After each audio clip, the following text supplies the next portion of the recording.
En el estudio, Julio de Martini, ministro de Desarrollo e Inclusión Social. Ministro, ¿cómo está? Bienvenido. Valeria, ¿cómo estás? Muy contento de estar acá con ustedes. A ver, ministro, imposible no preguntarle lo que ha ocurrido el día de ayer por la noche. Hoy por la mañana también ha continuado esta pesadilla para muchas familias, niños en brazos, gente durmiendo en el piso a raíz de lo que ocurrió en el aeropuerto Jorge Chávez.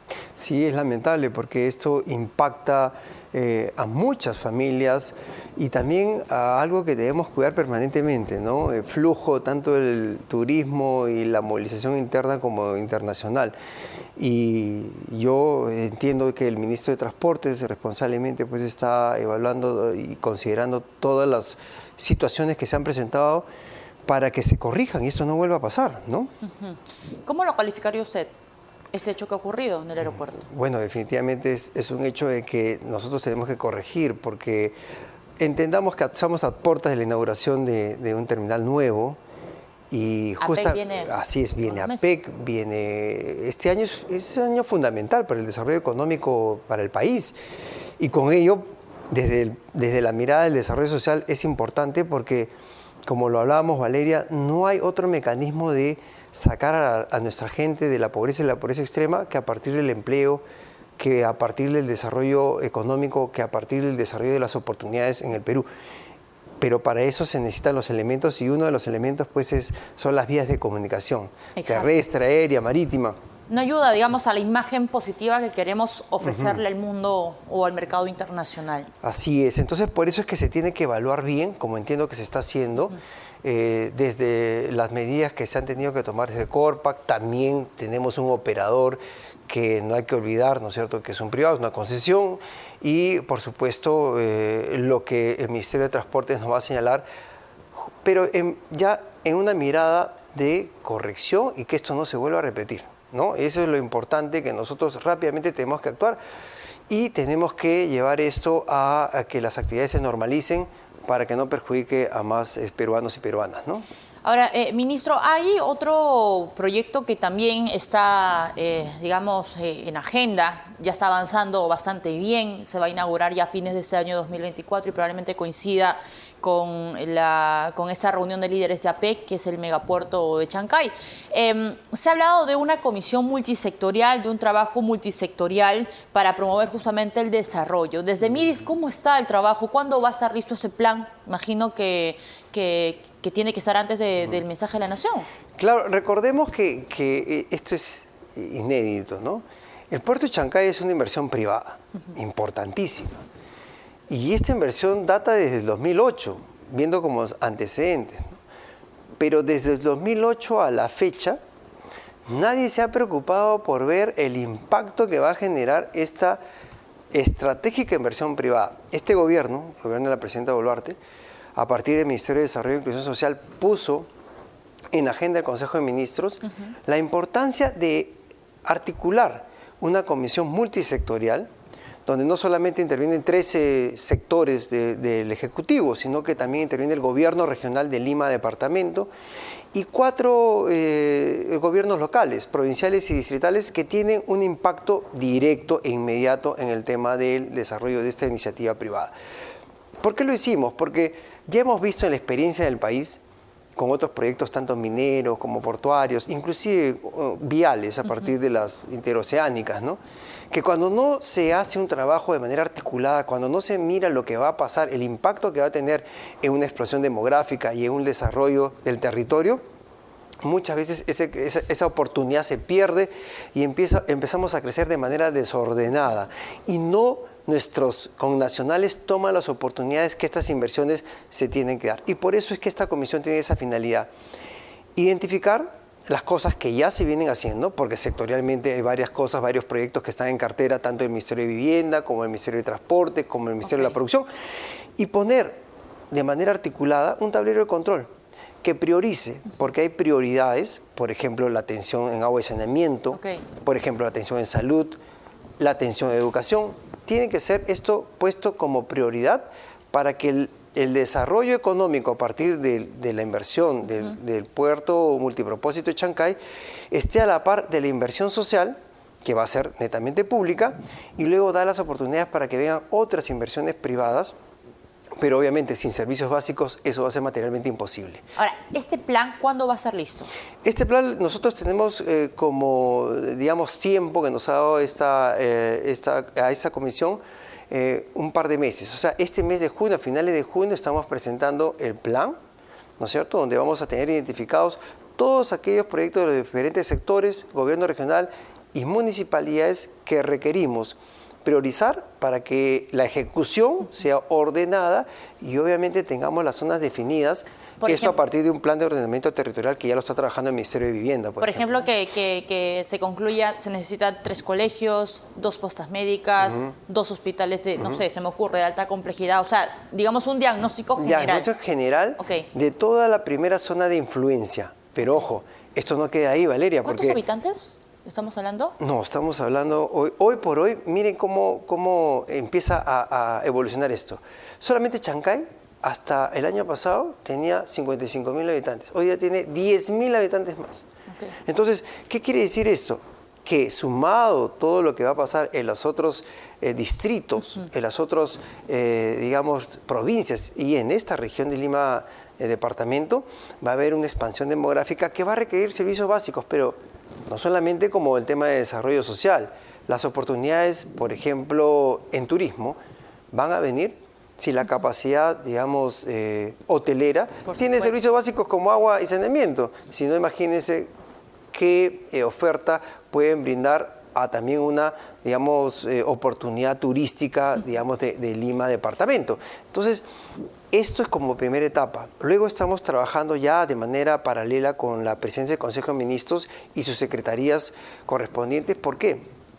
Porque en la segunda etapa se tienen que, digamos, alinear a lo que es la segundo nivel de intervención. Estamos hablando de Ancón, estamos hablando de la provincia constitucional del Callao, para que Chancay, obviamente... Como zona aledaña. Así, zona aledaña, se sume a lo que ya viene pasando en el Callao y se haga realmente este hub para lo cual estamos destinados por nuestra posición geográfica y por nuestro gran calado que tenemos frente al puerto de Callao y Chancay, ¿no? Y va a ser una gran oportunidad teniendo en cuenta, ministro, que pues, la zona urbana es la que requiere más oportunidades para generar más ingresos por el alto nivel de pobreza que hemos observado en el último reporte publicado por el INEI hace algunos días. Desde MIDIS, ¿qué es lo que van a hacer? Imagino que tienen que tener una estrategia apuntando exclusivamente a la pobreza urbana. Así es. Hay que fortalecer esa línea, tú bien lo has dicho, y por eso, una vez más, Chancay no solamente es la zona de influencia del entorno, ¿no? Chancay es una oportunidad que va a activar varios corredores económicos a nivel nacional. Solamente para tomar un ejemplo, ¿qué es lo que va a pasar con la agroexportación? El gobierno en paralelo, de manera acertada, está reactivando Chavimochic 2. Eso va a ser una ampliación de la frontera agraria importante, pero también a la vez estamos trabajando en la reactivación de Majesiguas, en la activación de Chinecas y en la activación de Alto Piura. ¿Qué significa esto? Oportunidades de trabajo, sobre todo a la población que no tiene trabajo formal y que es una población pobre por extrema. Oportunidades de trabajo para que a partir de pobreza monetaria demos un impulso. Estoy seguro, porque así lo hemos trabajado, lo hemos estado discutiendo con los colegas del MEF, que este 2024 es el impulso para un 2025 donde los indicadores adversos se van a reducir. Y ahí voy a tu respuesta. Efectivamente, nosotros hemos lamentablemente aumentado 1.5 en pobreza. Pero ojo, dicho por el INEI, no dicho por el MIDIS, si no hubiéramos aplicado las medidas de contención que ejecutamos el 2023, hoy día estaríamos en 32, en 33% de pobreza y pobreza extrema, otro tanto más, inaceptable. Es difícil cuando has tenido un 23 con unos impactos sociales, económicos, recesión, marchas, protestas sociales que paralizaron el país, pero aún así, la vía está clara, la pobreza rural ha bajado, efectivamente, y eso es importante también decirlo, el 2023 al 2024 la pobreza rural bajó.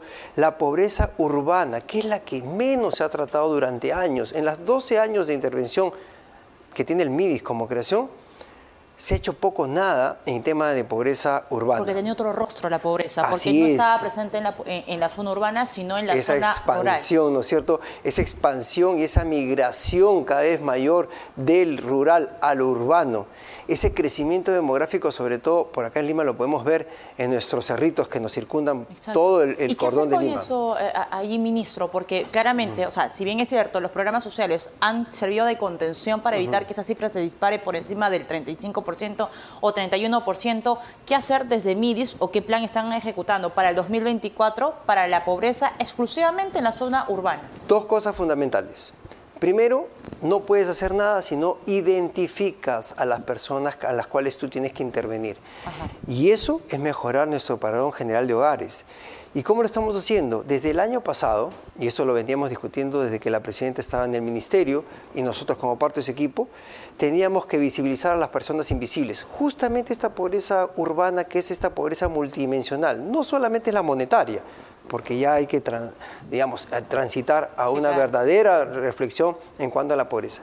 Y entonces nosotros el año pasado hemos destinado una transferencia de presupuesto para que las municipalidades, las cuales nosotros capacitamos en su personal, pueda salir casa por casa en más de 220 distritos a nivel nacional, zonas urbanas, para la identificación de estas personas que no han estado identificadas en el Padrón General de Hogares, y por lo tanto ya hemos hecho un barrido, hemos incorporado más de 1 millón de hogares a este Padrón General de Hogares que realmente se encuentran en condición de pobreza, pobreza extrema y vulnerabilidad. Eso es la identificación. Pero segundo, pobreza urbana. Si bien es cierto, hay dos temas que son fundamentales en cuanto a la contención. El tema de la seguridad alimentaria. Ahí nosotros ya lo hemos venido haciendo y hemos consolidado un incremento en cuanto a las intervenciones sociales sobre el tema alimentario. Incremento a comedores populares, importante. Todavía para asegurar que los 12 meses del año tengan los alimentos correspondientes. Incrementos en el vaso de leche, que es la intervención social más grande a nivel nacional. Estamos vaso de leche depende del MEF. Vaso de leche dependía técnicamente del MEF, pero ahora, a partir de una resolución ministerial que hemos dado en mi gestión, estamos haciendo la coordinación directa desde el MIDIS, como debió ser hace tiempo, ¿no? Asumir esto porque es una intervención social descentralizada, como lo es los comedores populares y como ahora lo es las ollas comunes, que no es otra cosa que esa, digamos, brecha que hay de los comedores populares. ¿Van a subir la cantidad de comedores populares? Han subido. Ajá. Han subido la cantidad de las ollas comunes, que no es otra cosa que la brecha de los comedores populares. No, pero al cierre del 2024, ¿tienen objetivo de aumentar la cifra? Es decir, ¿cuántos comedores populares van a existir a nivel nacional al cierre del 2024? Es que le explico que ahorita estamos en un proceso de transición. Justamente las ollas comunes van a pasar a ser parte del programa de complementación alimentaria, que dentro de este sombrero se encuentran comedores populares. Sin restringir esta partida presupuestal, vamos a incorporar en el programa de complementación alimentaria nacional ollas comunes, que no es otra cosa que la brecha de los comedores que no podían aumentar a partir de una política económica que limitaba el incremento presupuestal y que nosotros hemos roto en el gobierno de la presidenta Boluarte y que seguimos mejorando, porque ahora viene el segundo nivel de intervención que estamos trabajando con las organizaciones sociales, que es el mejorar la canasta, que también hemos incrementado presupuesto, pero asegurar los 12 meses de alimentación. Pero la canasta básica familiar, sobre todo la canasta alimentaria, eso no ha mejorado, y ahora estamos trabajando con el MEF una fórmula que permita gradualmente, digamos, llevar esa canasta a lo requerido, digamos, elemental para que estas familias estén debidamente alimentadas. Y el tema del vaso de leche, ¿cómo va a cerrar el 2024? Es decir, ¿van a ampliar, o sea, el objetivo es que sean más beneficiarios en el vaso de leche, mamás, adultos mayores, niños? Primero, hay un trabajo muy interesante con las organizaciones sociales del vaso de leche y con los alcaldes.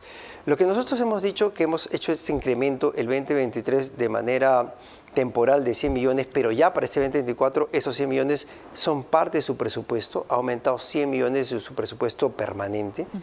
Pero lo que hemos dicho, primero vamos a mejorar en ese programa, sí, el tema de la ración. Te imaginarás, Valeria, después de 35 años que no les han subido un sol, lo que hace 35 años se compraba como productos lácteos no es lo mismo en los incrementos que ha venido siguiendo. Hemos hecho esto para mejorar la ración, el contenido, Y el siguiente paso, previo al trabajo que vamos a hacer con las organizaciones sociales del vaso de leche, de mejorar también, porque hay que identificar que hay una primera prioridad que tenemos que llegar en el vaso de leche, que es fundamental: madres lactantes, madres gestantes y niños entre 0 y 5 años. Esa es su primera prioridad. Y posteriormente también, ¿por qué no atender a los adultos mayores y personas con discapacidad? Pero como primera prioridad tenemos que identificar y mejorar esa identificación. Por eso es que el MIDES ha invitado al vaso de leche, para que nosotros hagamos esta rectoría que está en proceso, pero por ahora estamos coordinando este trabajo con las municipalidades para mejorar su intervención y para mejorar los presupuestos, ya de acuerdo a una lógica que nosotros estamos evaluando con el MEF, que estoy seguro el 2025, a pesar de que todavía estamos en recuperación económica, estoy seguro que se va a hacer el esfuerzo desde el gobierno Boluarte, se ha hecho ya y se seguirá haciendo el esfuerzo, ¿no? Ministro, y la idea con este plan que usted nos ha explicado, con el tema de los comedores, con el tema del vaso de leche, con el tema de identificar, por supuesto, porque claro, sin diagnóstico no puedes ejecutar ningún plan. Al cierre de 2024, ¿cuántos puntos porcentuales se piensa restar a la pobreza? A ver, yo quiero hacer un cálculo a partir de este 3 y pico por ciento de mejora de la economía, que es la proyección, que es bastante, digamos, 3%, ¿no? Yo la verdad creo que nosotros podríamos, si las cosas vienen dándose de la manera que escuchamos a los expertos, podríamos retroceder hasta en 3 o 4 puntos porcentuales de pobreza. Esto de 29 podríamos regresar de repente a un pobreza monetaria, ¿no? Claro, hay que señalarlo correctamente. Podemos regresarlo de repente a un 25-26% de pobreza, que es un término medio de lo que regresamos, acuérdate, del 2020 al 2021, donde subimos 30 puntos porcentuales y que luego bajamos a 25. Es posible, a veces cuando escucho a colegas economistas decir que hay que tomar tantos años, pues la evidencia ha demostrado de que en la reactivación económica del 2020 al 2021 bajamos 5 puntos porcentuales de pobreza, y eso es importante reconocerlo, ¿no? Esa caída es por el hipo que hubo de la pandemia. Así es. Pero la recuperación fue un rebote. En esa misma lógica, la recuperación en la reactivación que ya se fue dando desde el año 21 hizo rápidamente un retroceso de 5 puntos porcentuales, ¿recuerdas? Y que luego ya, cuando termina de estabilizarse y recién termina el 2023, ¿no es cierto?, la pandemia, entonces nosotros recién empezamos a tener ya la identificación de la pobreza urbana, que había aumentado considerablemente. Ahora, esa es la pobreza urbana, es la que más nos tiene que demandar atención, y así lo estamos haciendo en el gobierno, para poder, digamos, impactar de una manera más acertada, de manera eficiente, eficaz, ¿no es cierto?, en esta población vulnerable, ¿no? Y está bueno que las autoridades, por supuesto, puedan comentarle a la gente lo que están haciendo para poder explicarles las estrategias que están haciendo para tratar de disminuir sobre todo estos índices de pobreza que tanto preocupan y alertan. Y hablando de comunicación, ministro, yo quería consultarle, la semana pasada tuvimos por 30 segundos nada más a la presidenta declarando, no fue una conferencia de prensa, ya no respondió a las preguntas de la prensa, luego de un poco más de 50 días en silencio. ¿Pudo haber aprovechado mejor la presidenta, digamos, en responder las consultas justificadas por parte de la prensa luego de tantos días de silencio que tiene la mandataria? No, no solamente pudo, sino va a poder, porque, ¿y cuándo? Como lo he señalado... Ministro, o sea, más de 50 días en silencio no es poca cosa. Recordar, Valeria, que acompaño a la presidenta Boluarte cuando llega al Ministerio de Desarrollo y Inclusión Social, y ella, digamos, lideraba el sector como vicepresidenta también de la República. Siempre ha tenido una buena relación con la prensa, como ministra, como vicepresidenta. Creo que era una de las pocas ministras que realmente decía las cosas que se tenían que decir en unos momentos críticos donde realmente los mensajes... Pero no había caso Rolex en ese momento. Sí, pero más allá de eso, que ya está judicializado y tiene que seguir su conducto regular, lo que sí quiero destacar es que esta relación de la prensa, y nuevamente lo he dicho hace poco, la libertad de expresión para nosotros es irrestricta. Eso no está en juego jamás. Se respeta y encima se tiene que incentivar. Pero también hay unos límites que tiene que tener la libertad de expresión. Cuando la libertad de expresión se utiliza para generar sentimientos de odio, para ir en contra de la imagen y la dignidad de las personas, ahí yo creo que hay que empezar a repensar que no son, de todas maneras, la gran mayoría de los periodistas, como siempre lo he dicho, y los medios son serios, son responsables, son profesionales, pero sí hay que reconocer que hay un grupo de personas que lamentablemente están utilizando el mecanismo de la comunicación para generar estos sentimientos de odio, para de repente vulnerar dignidad y el buen nombre de las personas. Y yo creo que poner paños fríos, la presidenta se va a comunicar, estoy seguro, es un grupo de comunicaciones que están trabajando con ella para restablecer una buena... ¿A la presidenta? Sí, claro, como debe ser, todo presidente, sobre todo... Pero para quedar claro, imagino, pero ya 50 días, ministro, ¿cómo entendemos eso? O sea, entiendo que ustedes tengan ciertos reparos, pero la presidenta le tiene que contar al país, porque es el país quien finalmente la ha elegido y la ha puesto allí, en ese puesto tan importante. Y efectivamente, Valeria, sin dejar de lado que la comunicación a partir de espacios donde la prensa pueda preguntar, también nosotros hoy día estamos utilizando el despacho presidencial, mecanismos de comunicación, donde la presidenta da mensajes a la nación, donde informa las cosas que se están haciendo, donde hace actividades, donde informa acciones que se están haciendo y donde hay voceros, tanto ahora el vocero del despacho de presidencia como el vocero natural de gobierno, que es el premier, que informa las cosas de gobierno y todos los ministros. O sea, la población tiene que estar informada. Nosotros estamos haciendo un esfuerzo a partir de la gestión del Premier en estar más en los medios de comunicación, porque ustedes realmente son una piedra fundamental en el ejercicio de la gestión pública. Y es importante por eso mismo que la presidenta pueda responder. 28 de julio va a ser, digamos, la siguiente fecha en la que la vamos a ver hablándole al pueblo peruano. No, yo creo que antes de eso estoy seguro que esta buena relación que se mantuvo desde que ella llegó a la gestión pública se va a retomar, Valeria. Hay, como yo siempre he dicho, hay espacios serios, profesionales, donde permiten tener un diálogo y discrepar, porque es lo más lógico, pero sobre todo respetarnos y comunicar para que haya una población que nos está viendo, sepa bien qué es las cosas que se están haciendo y generar también un sentimiento de pertenencia y optimismo que es tan necesario para construir país, ¿no?